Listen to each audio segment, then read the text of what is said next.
Halo para pelanggan Bude Yanti yang masih menjadi Jones atau jomblo ngenes. Pada saat ini Bapak Yanto akan kembali melanjutkan sebuah cerita tentang perjalanan cucu Monton yakni Babang Tamfan Xiaoyan. Saat ini kita kembali diperlihatkan dengan Xiaoyan yang pada saat ini berhasil melarikan diri. Lalu di tengah-tengah pelarian ini Jin Wuchen tampaknya telah menyadari sesuatu. Kemudian Jin Wuchen pada saat ini curiga apakah sosok Xiaoyan ini seorang dari anggota klan Xiao yang legendaris. Pada saat ini dirinya mulai menyambungkan semua keterkejutannya dengan kemampuan yang dimiliki oleh Xiaoyan yang sangat terkenal. Dirinya bertanya-tanya apakah sosok Xiaoyan yang terkenal di benua Dodi itu berada di hadapannya ini. Sementara itu Xiaoyan pada saat ini segera memberikan tanda agar mereka berhenti. Sehingga mereka pun segera berhenti di atas bukit dan melihat ke bawah. Pada saat ini banyak jenius dari Dodi Bintang 4 yang saling bertempur di bawah. Kemudian genangan darah terciprat di mana-mana dan banyak mayat terpotong berantakan.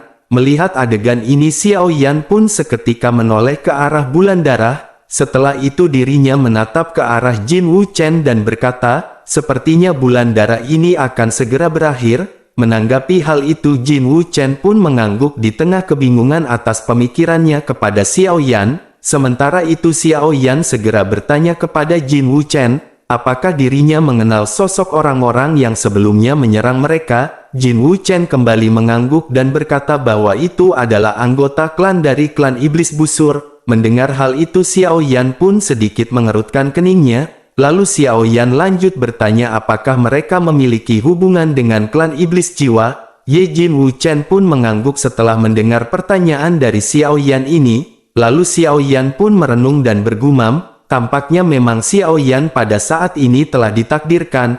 Tentu saja Xiaoyan akan membantai semua yang berkaitan dengan klan Iblis Jiwa. Lalu tidak lama setelah itu di atas langit bulan darah pun pada saat ini telah meredup. Sehingga Xiaoyan dan Jin Wuchen pada saat ini menyadari bahwa semua ini telah berakhir. Lalu Jin Wuchen segera berkata kepada Xiaoyan, sepertinya mereka harus segera masuk ke bagian terdalam. Xiaoyan pun mengangguk setuju hingga akhirnya mereka pun segera melesat pergi. Kemudian di tengah-tengah perjalanan ini Xiaoyan melesatkan kekuatan spiritualnya hingga mencapai ke sebuah gua. Lalu Xiaoyan pun menelusuri orang-orang yang sedang bertempur di kedalaman gua. Setelah kekuatan spiritual Xiaoyan menyapu akhirnya dirinya pun segera menarik kembali kekuatan spiritualnya. Lalu Xiaoyan seketika tertawa dan berkata bahwa semua ini memang benar-benar telah ditakdirkan. Setelah itu Xiaoyan pun memberikan isyarat hingga akhirnya kelompok Xiaoyan segera berhenti di luar gua. Lalu Jin Wuchen yang bingung karena Xiaoyan tertawa pun segera bertanya, mengapakah Xiaoyan tertawa? Xiaoyan pun segera berkata tampaknya mereka pada saat ini benar-benar telah ditakdirkan, karena para anggota dari Pil Palace pada saat ini sedang bertempur di kedalaman gua, sehingga dengan begitu tampaknya dendam dari Jin Wuchen akan segera terlampiaskan. Mendengar hal itu Jin Wuchen sedikit terkejut. Lalu dirinya pun segera berkata kepada Xiaoyan meskipun dirinya pada saat ini sedikit senang, namun dirinya yakin bahwa di dalam juga pasti ada Dan Bingyan. Lalu dengan adanya gadis itu maka Jin Wuchen pada saat ini tidak memiliki kepercayaan diri. Menanggapi perkataan Jin Wuchen Xiaoyan pun tersenyum dan mulai berbicara. Xiaoyan berkata meskipun ada jenius seperti Dan Bingyan, namun itu tidaklah menjadi sebuah halangan terhadap Xiaoyan. Menanggapi perkataan Xiaoyan ini, tentu saja Jin Wuchen pada saat ini terdiam, lalu melihat Jin Wuchen yang pada saat ini tampak ragu, tentu saja membuat Xiaoyan pun segera bertanya, apakah Jin Wuchen ingin ikut bersama Xiaoyan ataukah tidak? Jin Wuchen pada saat ini benar-benar dalam kegalauan dan benar-benar merenung, namun setelah agak lama Jin Wuchen pada akhirnya segera menghela nafas. Dirinya berkata bahwa dirinya tidak akan bisa hidup sampai saat ini jika tidak dibantu oleh Xiaoyan. Oleh karena itu Jin Wuchen pada saat ini memutuskan bahwa dirinya akan ikut bersama dengan Xiaoyan.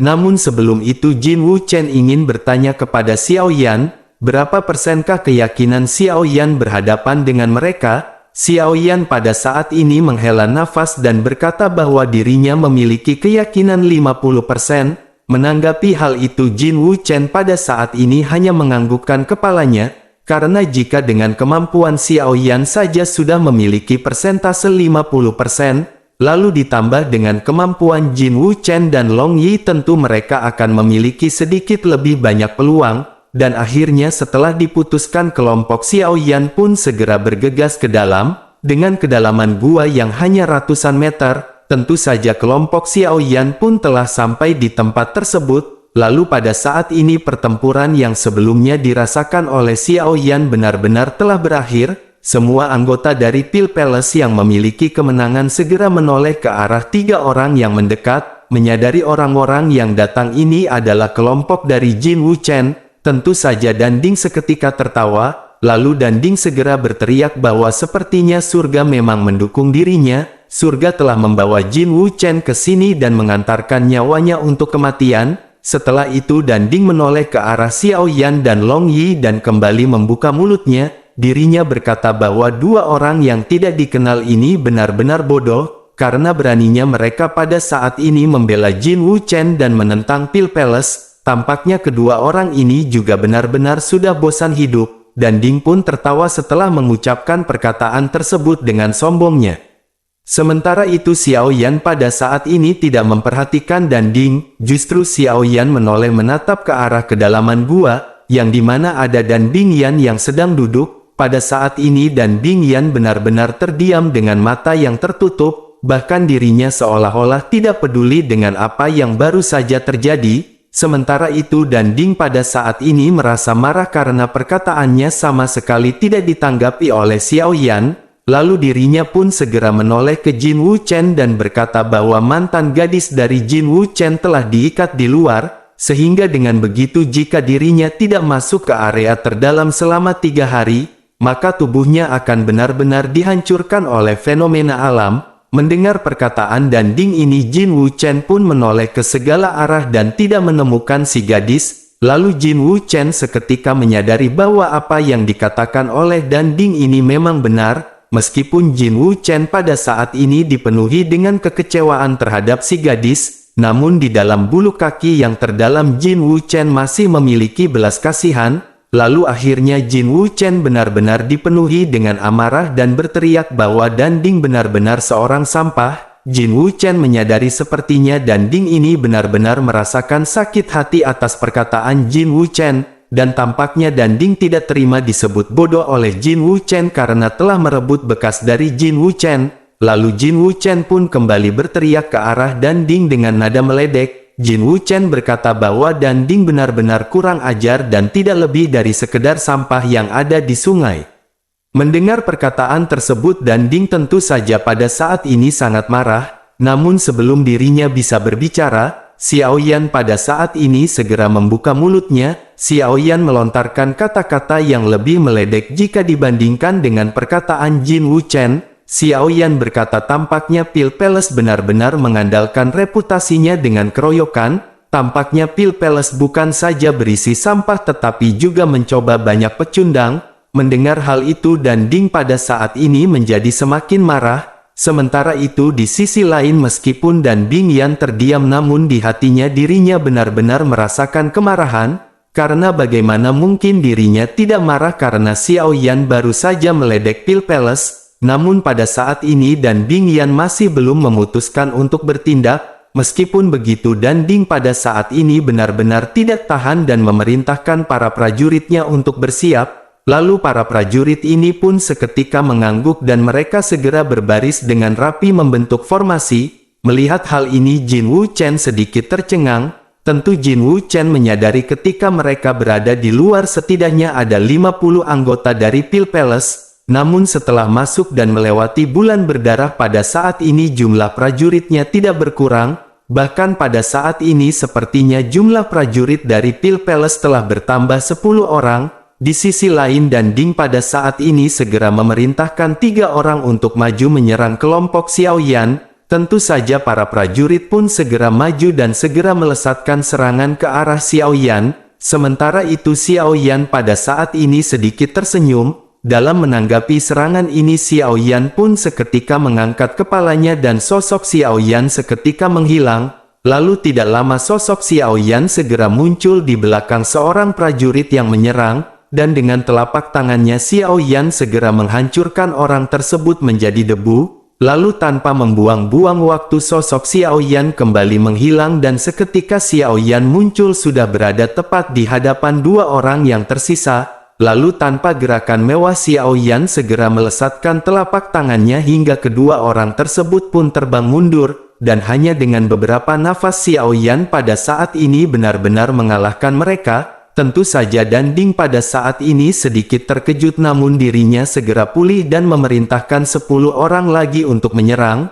Kemudian 10 prajurit pada saat ini segera melesat ke arah Xiao Yan secara bersamaan. Melihat serangan ini Xiao Yan tersenyum dan memblokir Long Yi dan Jin Wuchen yang hendak bergerak. Setelah itu Xiao Yan pun segera melesat ke arah serangan dan Doqi segera melonjak keluar dari tubuhnya. Menghadapi tekanan Doqi Xiao Yan ini, tentu saja 4 orang seketika memuntahkan seteguk darah. Sementara itu 6 orang yang tersisa pada saat ini masih melaju ke arah Xiao Yan. Kemudian Xiao Yan pun segera mengeluarkan api surgawi dan memblokir pergerakan semua orang. Lalu 3 orang di antara mereka yang tampak lebih lemah pada saat ini segera terbakar oleh api surgawi. Sementara itu 3 orang yang tersisa pada saat ini benar-benar memiliki ketakutan di dalam hati mereka sebelum akhirnya mereka sedikit mundur. Pada saat ini kekuatan mereka benar-benar terkuras oleh tekanan dari Xiao Yan sang MC Donghua ini.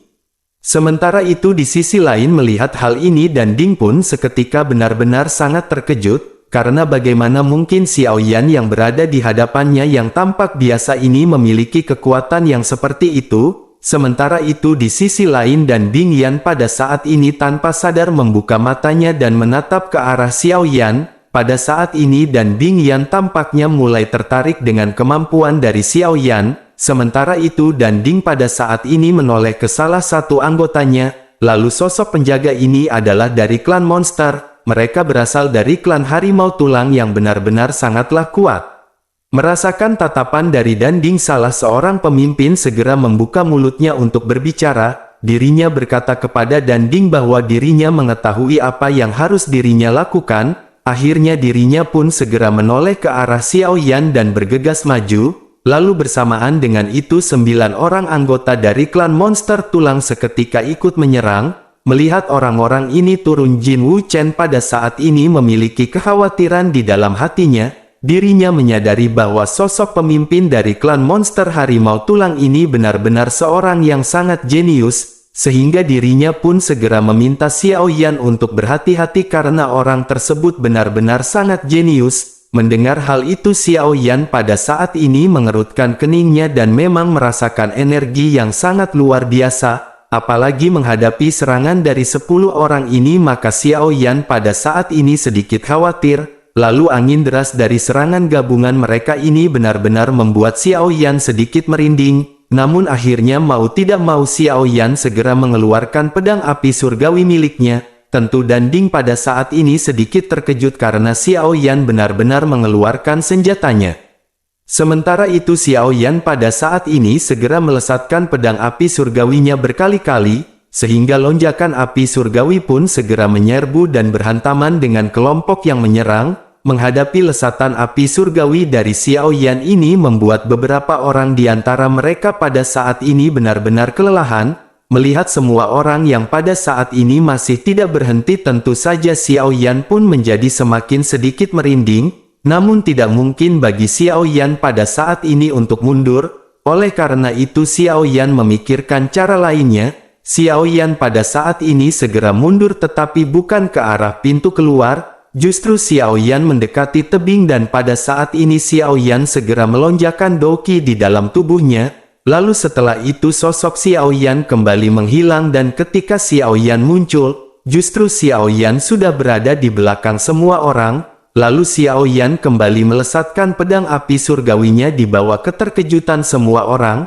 Melihat gerakan Xiao Yan yang begitu cepat dan serangan yang saat ini dilesatkan oleh Xiao Yan, tentu saja mereka tidak sempat bersiap dan mereka pada saat ini hanya segera melesatkan pukulan. sehingga benturan pun segera terjadi dengan beberapa orang di antara kelompok tersebut yang terpental. Kemudian 4 orang anggota dari kelompok yang baru saja menyerang benar-benar terbakar dan jatuh ke tebing. Bahkan pemimpin dari klan monster tulang pada saat ini benar-benar sedikit terkejut. Tentu dirinya tidak menyangka bahwa Xiao Yan benar-benar memiliki strategi seperti itu pada saat ini. Dan perbedaan antara jenius super dan jenius biasa segera tercermin pada saat ini. Sementara itu di sisi lain setelah melesatkan serangan Xiao Yan pada saat ini segera kembali ke arah Long Yi dan Jin Wuchen, sedangkan di sisi lain Dan Ding pada saat ini benar-benar melotot, dirinya dengan marah segera bertanya siapakah bocah ini, izinkan dirinya mengetahui namanya agar dirinya bisa memiliki prestige jika membunuh bocah tersebut. Menanggapi hal itu Xiao Yan pada saat ini sedikit tertawa dan menoleh kepada semua orang. Xiao Yan akhirnya berteriak dengan lantang agar mereka semua mengingat ini. Lalu Xiao Yan segera menyebutkan bahwa dirinya bernama Xiao Yan dan dirinya pada saat ini akan membunuh semua orang yang berada di sini. Mendengar nama Xiao Yan ini, tentu saja para prajurit yang tersisa pada saat ini merinding. Tentu saja mereka menyadari sosok Xiao Yan yang terkenal di benua Dodi. Bahkan semua orang dari Pil Palace tentu mengetahui persaingan antara Pil Palace dengan aliansi bisnis. Lalu perbincangan di tengah-tengah keheranan pun segera melonjak di antara para prajurit Pil Palace. Tentu semua orang menyadari bahwa Xiao Yan adalah jenius dalam pemurnian pil. Namun mereka benar-benar tidak menyangka bahwa sosok Xiao Yan ternyata memiliki kekuatan tempur yang juga tidak lemah. Di sisi lain Dan Bing Yan pada saat ini masih terdiam, dirinya seolah-olah tidak terlalu memperdulikan identitas dari Xiao Yan ini. Sementara itu Dan Ding sedikit terkejut namun dirinya dengan cepat pulih, kemudian dirinya pun segera berteriak bahwa hari ini di tahun depan akan menjadi hari peringatan kematian dari mereka bertiga. Bersamaan dengan itu pasukan yang baru saja menyerang pun kembali melesatkan serangan kepada Xiao Yan. Lalu Xiao Yan pun melesat ke samping menghindari serangan dari 6 orang yang tersisa. Sementara itu pemimpin dari klan Harimau Tulang memerintahkan anggotanya untuk menyerang 2 orang yang tersisa. Menyadari hal tersebut Xiao Yan pun segera memerintahkan Long Yi untuk menjaga Jin Wuchen. Tentu saja Long Yi pun bergegas ke depan Jin Wuchen untuk memblokir serangan ini. Namun dengan beberapa ahli yang pada saat ini kekuatannya lumayan, maka Long Yi dan Jin Wuchen pun berhasil terpisah dan sama-sama terlibat dalam pertempuran. Long Yi pada saat ini menghadapi 2 orang musuh, sementara Jin Wuchen berhadapan dengan 3 orang prajurit. Di bawah tekanan ini Jin Wuchen pada saat ini benar-benar kewalahan, sehingga pada akhirnya Jin Wuchen tidak bisa menghindari serangan gabungan dari ketiga orang tersebut dan terluka. Menyadari hal tersebut Xiao Yan segera menyadari bahwa luka dari Jin Wuchen ini cukup serius. Lalu setelah itu Xiao Yan melirik ke arah Long Yi yang pada saat ini masih baik-baik saja. Pada saat ini kemarahan segera melonjak di dalam hati Xiao Yan. Kemudian Xiao Yan pun menggenggam pedang surgawi dengan erat dan api biru keabu-abuan segera melonjak. Lalu Xiao Yan pun segera melesatkan pedang kuno api surgawinya. Dan bersamaan dengan itu sosok pemimpin dari klan Harimau Tulang pun melesatkan cakarnya. Di bawah kemarahan Xiao Yan saat ini benturan pun segera terjadi. Dengan niat membunuh Xiao Yan yang melonjak pada saat ini pemimpin tersebut pun tidak bisa memblokir serangan Xiao Yan. Lalu sosoknya berguling beberapa kali di udara hingga akhirnya dirinya segera mendarat di tanah. Lalu keringat dingin mengalir di punggungnya dan jantungnya bergetar dengan ketakutan. Setelah itu dirinya pun segera menstabilkan tubuhnya, akan tetapi dirinya segera terkejut, karena pada saat ini serangan kedua dari Xiao Yan benar-benar telah melesat ke arahnya, lalu angin yang sangat deras mengalir dari segala arah, dan serangan dari Xiao Yan ini juga mengenai 5 orang yang berhadapan dengan Long Yi dan Jin Wuchen. Tentu serangan kedua dari Xiao Yan ini benar-benar sangat kuat hingga akhirnya menghempaskan mereka semua, sehingga mereka pun terpental menabrak dinding gua dan mereka kembali terkejut. Xiao Yan pada saat ini melesatkan serangan ketiga dengan menggunakan api surgawi. Melihat hal itu Dan Ding pada saat ini segera terkejut dan memerintahkan 40 orang untuk menyerang Xiao Yan. Namun di bawah kekerasan api surgawi milik Xiao Yan ini mereka pun seketika tersapu. semua orang pada saat ini benar-benar dipukul mundur oleh kekuatan tirani milik Xiao Yan. Lalu mata Dan Ding pada saat ini benar-benar menyusut karena dirinya tidak pernah menyangka bahwa hasil dari semua penjaga ini akan seperti ini. Bahkan Dan Ding menelan beberapa suap air liur dengan susah payah, kemudian dirinya menatap Xiao Yan dengan ekspresi yang sangat jelek dan untuk pertama kalinya sorot matanya dipenuhi dengan ketakutan. Lalu Dan Ding pun tanpa sadar bertanya bagaimana mungkin Xiao Yan bisa begitu kuat. Apakah Xiao Yan tidak khawatir bahwa klan Xiao miliknya akan dimusnahkan oleh Pil Palace? Menanggapi hal itu Xiao Yan tersenyum dan bertanya, apakah ini sebuah ancaman? Namun sangat disayangkan jika mereka semua mati di sini oleh Xiao Yan, maka tidak ada yang tahu bahwa Xiao Yan yang benar-benar telah melakukan hal ini. Tidak ada satupun di antara mereka yang bisa bertahan hari ini dan mereka benar-benar tidak memiliki kesempatan untuk berbicara. Sementara itu di sisi lain pada saat ini Dan Bing Yan yang berada di kedalaman gua akhirnya berdiri, lalu dengan satu langkah dirinya pun segera berada di depan Dan Ding dan menatap ke arah Xiao Yan dengan dingin. Dan Bing Yan berkata bahwa dirinya mengakui dirinya telah meremehkan Xiao Yan pada awalnya. Xiao Yan baru saja datang ke benua Doudi dan jika Xiao Yan diberikan waktu maka tampaknya kejeniusan Xiao Yan akan melebihi Dan Bing Yan. Mendengar perkataan ini baik Dan Ding maupun Jin Wu Chen pada saat ini terpana, mereka menyadari dengan Dan Bing Yan yang berkata seperti itu secara otomatis maka Xiao Yan adalah jenius yang mungkin lebih kuat dari Dan Bing Yan, sedangkan di sisi lain Xiao Yan pada saat ini hanya terdiam.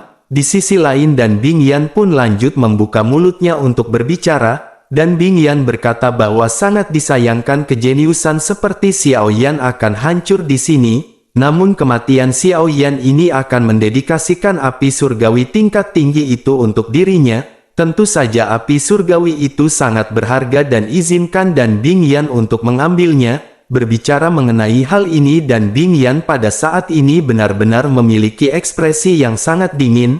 Lalu tubuhnya perlahan melayang ke udara. Setelah dirinya mengucapkan perkataan tersebut tangannya yang ramping terus membuat segel aneh satu demi satu. Lalu bersamaan dengan itu heksagram perak yang terdiri dari simbol kompleks tiba-tiba muncul di atas kepalanya. Dengan Dan Bing Yan sebagai pusatnya maka heksagram perak ini langsung menutupi radius puluhan meter. Lalu satu demi satu simbol perak terjalin dan berputar di udara.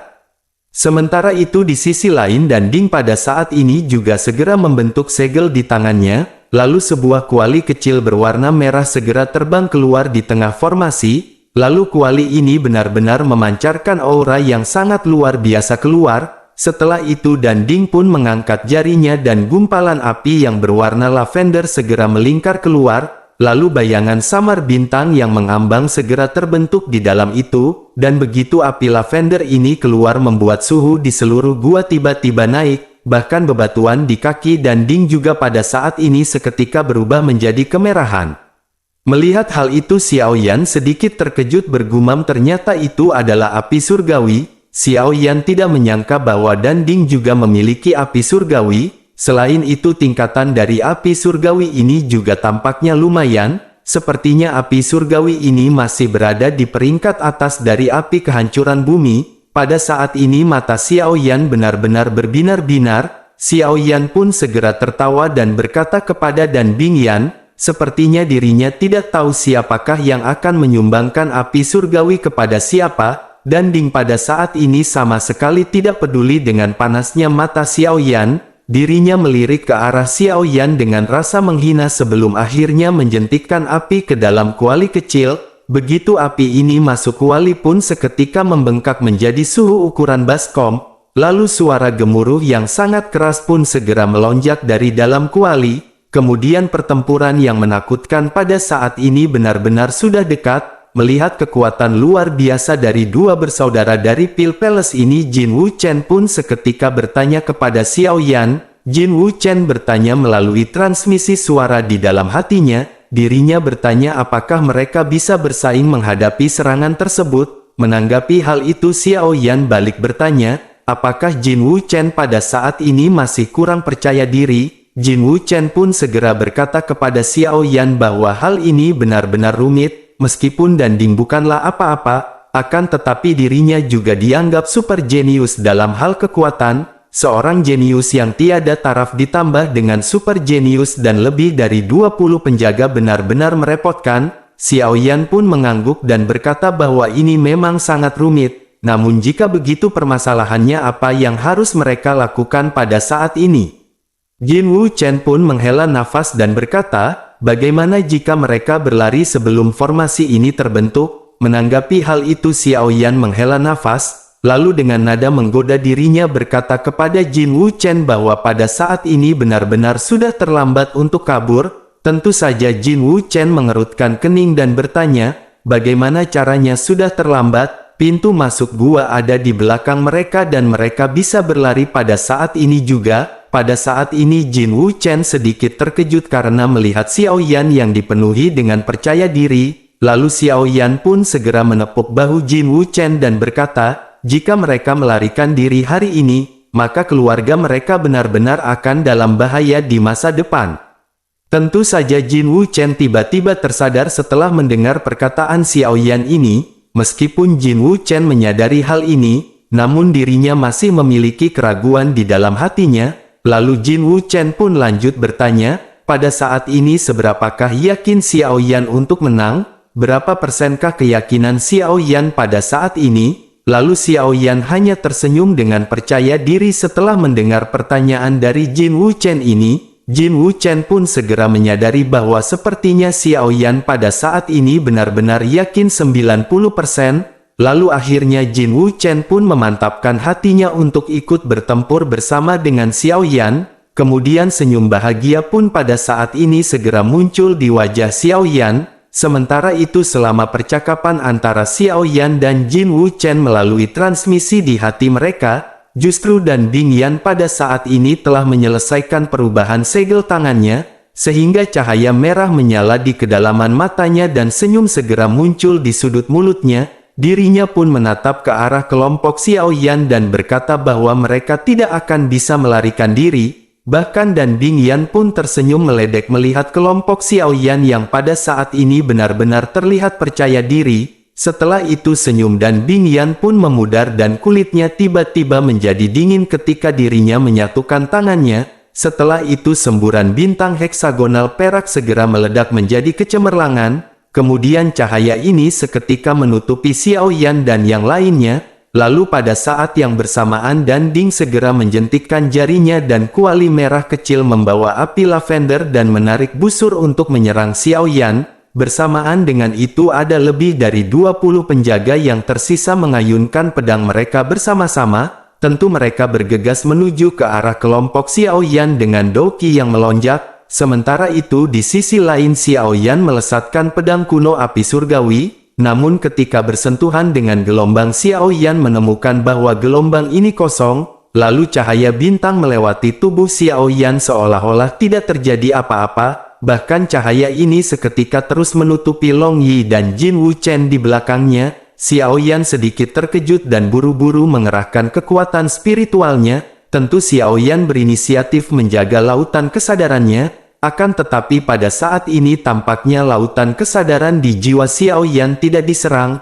Namun pada saat ini ada jejak samar bintang di dahi Xiao Yan. Menyadari hal itu Xiao Yan pun sedikit waspada dengan serangan Dan Bingyan. Lalu Xiao Yan pada saat ini kebingungan dan bertanya-tanya, apa yang telah terjadi? Karena tanda bintang ini juga muncul di dahi Long Yi dan dirinya tidak bisa merasakan sesuatu yang salah. Lalu tanda bintang ini juga muncul di dahi Jin Wu Chen, dan jika dibandingkan dengan Xiao Yan dan Long Yi yang pada saat ini masih baik-baik saja, maka Jin Wu Chen bergidik berat dan seluruh tubuhnya merasa seketika membeku. Lalu simbol perak aneh yang tidak terhitung jumlahnya juga tampaknya telah menemukan tuan rumah mereka, karena simbol ini berkerumun di sekitar Jin Wu Chen dan langsung membungkus Jin Wu Chen dalam cahaya bintang perak. Lalu perisai jiwa yang ditempatkan oleh Xiao Yan di lautan kesadaran jiwa Jin Wu Chen juga pada saat ini menghilang. Cahaya perak mulai berkedip di mata Jin Wu Chen dan tatapan dingin yang bisa membekukan jiwa keluar dari matanya. Xiao Yan pun mengabaikan serangan yang melesat ke arahnya dan memutuskan untuk bergegas ke arah Jin Wu Chen. Lalu bersamaan dengan itu Jin Wuchen dengan mata peraknya melihat ke arah Xiao Yan yang mendekat, kemudian dirinya segera membalikkan tubuhnya sedikit dan mengangkat tangan kanannya, lalu lebih dari belasan cahaya dingin segera melesat ke arah Xiao Yan. Tentu Xiao Yan pun seketika terkejut dan tidak berdaya diserang oleh pedang terbang milik Jin Wuchen. Pada saat ini Xiao Yan menghadapi serangan dari belakang dan depan. Xiao Yan pun mengelak secara refleks menghindari belasan pedang terbang yang dilesatkan oleh Jin Wuchen. Lalu api surgawi pun segera melonjak di tangan Xiao Yan dan seketika menyapu melewati serangan yang berada di belakangnya. Sementara itu menyadari serangannya meleset, justru mata Jin Wuchen pada saat ini menjadi semakin suram dan dingin. Pada saat ini Jin Wuchen seolah-olah telah kehilangan sifat aslinya. Bahkan dirinya menikam Long Yi yang terkejut dengan beberapa pedang terbang di tangan kirinya. Melihat hal itu Long Yi pun seketika mengangkat tombaknya dan menjatuhkan pisau yang dilesatkan oleh Jin Wuchen. Long Yi pun segera berteriak, apakah Jin Wuchen pada saat ini benar-benar sudah gila? Menanggapi hal itu Xiao Yan segera berkata, bahwa Jin Wuchen pada saat ini telah dikendalikan oleh kekuatan spiritual dan Bing Yan. Pada saat ini punggung Xiao Yan terasa agak dingin karena Xiao Yan benar-benar tidak menyangka keterampilan bertarung dan Bing Yan ini benar-benar aneh, karena keterampilan ini tidak hanya dapat mempengaruhi pikiran seseorang seperti bulan darah, tetapi bahkan dapat mengendalikan hati seseorang. Lalu Xiao Yan pada saat ini segera melambaikan pedang kuno api surgawinya dan mengirim beberapa prajurit yang mendekatinya mundur. Xiao Yan pada saat ini masih berusaha untuk mendekati Jin Wuchen. Melihat niat Xiao Yan ini dan Ding seketika merubah segel di tangannya. Lalu seteguk darah segera keluar dan menyatu ke dalam kuali kecil di hadapannya. Lalu kuali pun bersinar dengan cahaya yang membara dan pecah di atas bagian kepala dan Ding. Sementara itu Jin Wuchen pada saat ini terus-menerus menghantam Long Yi. Lalu tidak lama setelah itu Jin Wuchen pun segera bergegas ke sisi dan Bing Yan seperti kilat. Pada saat ini Jin Wuchen benar-benar di dalam kendali dan Bing Yan. Sementara itu Xiao Yan pada saat ini menyipitkan mata ketika menatap ke arah dan Bing Yan. Kemudian dan Bing Yan pun segera berkata, dirinya tidak pernah berharap pertahanan spiritual Xiao Yan begitu kuat. Xiao Yan benar-benar bisa memblokir keterampilan bertarung yang dirinya tujukan dengan kekuatan jiwanya yang bermutasi. Namun meskipun begitu setidaknya salah seorang di antara mereka pada saat ini menjadi budak dan Bing Yan untuk menyerang Xiao Yan. Waduh, nampaknya dan Bing Yan sang duta kuda kepang masih belum sadar siapa MC Donghua ini sampai-sampai berani bersikap sombong seperti itu.